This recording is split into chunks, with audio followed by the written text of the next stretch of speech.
Hello everyone, welcome to my channel. So कैसे हैं आप सब? आई होप आप सब अच्छे होंगे। तो जैसे कि आप जानते हैं, हम एरिस्टोटल की थियरीज काफ़ी सारी हम पढ़ चुके हैं, उनकी थियरीज पर हम बात करे थे। सो आज की वीडियो में हम बात करेंगे Aristotle's views on property and family. Main आज हम बात करेंगे प्रॉपर्टी पर। ठीक है, सो चलिए करते हैं वीडियो को स्टार्ट। सो प्रॉपर्टी एरिस्टोटल के लिए है क्या वो सोचते हैं प्रॉपर्टी के बारे में?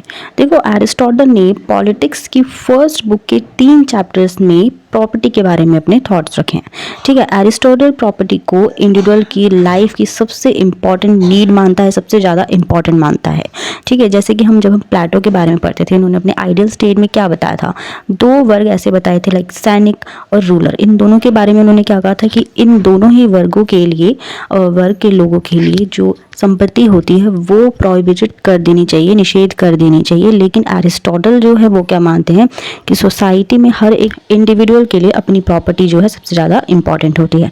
साथ ही साथ एरिस्टोटल के अकॉर्डिंग इंडिविजुअलिटी के लिए भी जो प्रॉपर्टी होती है ज़्यादा इंपॉर्टेंट होती है, उनके डेवलपमेंट के लिए इंपॉर्टेंट होती है, और साथ ही साथ आनंद का एक सोर्स मानी जाती है। उन्हें मज़ा आता है इस चीज़ के, इसी के थ्रू वो क्या करते हैं, अच्छे काम करते हैं, नैतिकता को जोड़ रहे हैं वो फिर से अगर एक इंसान पे अगर प्रॉपर्टी होगी तो ही वो नैतिक काम कर सकता है, यानी मोरालिटी से जुड़ सकता है।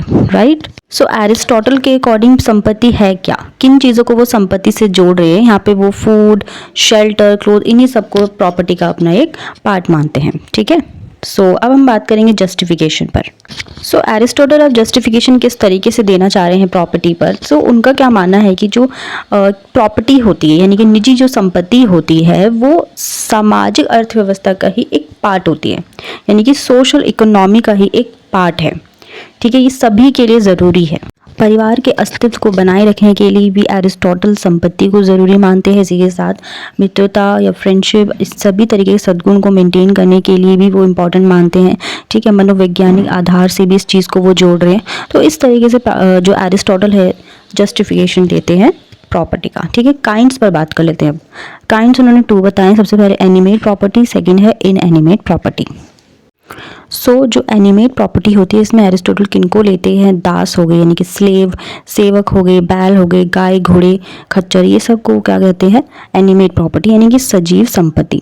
नेक्स्ट वो इन एनिमेट प्रॉपर्टी की जब बात करें, यानी कि निर्जीव संपत्ति की जब वो बात करें, इसमें वो किन चीज़ों को ले रहे हैं? खेतों को लेते हैं, मकान हो गए, पैसे हो गए, ठीक है, कृषि औजार, ये सभी को वो इन एनिमेट प्रॉपर्टी में ले रहे हैं। ठीक है, अब कुछ लिमिटेशंस की भी बात कर लेते हैं। ओके, सो एरिस्टोटल अब कुछ लिमिटेशन भी बताते हैं। किस तरीके? जैसे कि एरिस्टोटल कहते हैं कि ठीक है, जो प्रॉपर्टी होती है सभी के लिए ज़रूरी होती है, लेकिन ज़रूरत से ज़्यादा नहीं। वो कहते नहीं कि जितनी ज़रूरत है उतनी ही पैर आपको रखने चाहिए। सेम उसी तरीके से वो एग्जाम्पल दे के बात करते हैं कि अपना काम करने के लिए हथौड़ा भारी होना चाहिए, लेकिन इसका मतलब ये नहीं है कि लोहार जो है उसे ज़्यादा से ज़्यादा भारी बना दें। जो काम हथौड़े के थ्रू किया जाना होता है वही काम उसके भार को लिमिटेड कर देता है। ठीक है, और अच्छा लोहार जो होता है वो इस लिमिटेशन को ध्यान में रखता है। इसी एग्जाम्पल में आगे बढ़ते हुए एरिस्टोटल क्या कहते हैं कि जिस तरीके से हथौड़े का भार उसके थ्रू किए जाने वाले काम से सीमित होता है, उसी तरीके से संपत्ति की सीमा उसके काम से डिटरमाइन की जानी चाहिए। सीधी सी बात, एरिस्टोटल यहाँ क्या कहना है कि ज़रूरत से ज़्यादा संपत्ति भी नहीं होनी चाहिए, उतनी ही होनी चाहिए जितनी आपकी ज़रूरत हो। ठीक है, सो फ्रेंड्स, ये है इनकी थियोरी प्रॉपर्टी पर। इनके विचार आपको कैसे लगे आप मुझे ज़रूर बताना। अब हम थोड़ा सा इनकी फैमिली के बारे में बात कर लेते हैं। इतनी इंपॉर्टेंट नहीं है इनकी फैमिली पर इनके जो थॉट्स है। ठीक है, थोड़ा सा हम ब्रीफ में जान लेते हैं। देखो, एरिस्टोटल जो है वो बेसिकली परिवार से जुड़ी जो उनकी धारणा है, जो वो मानते हैं, वो प्लेटो से बिल्कुल अलग है।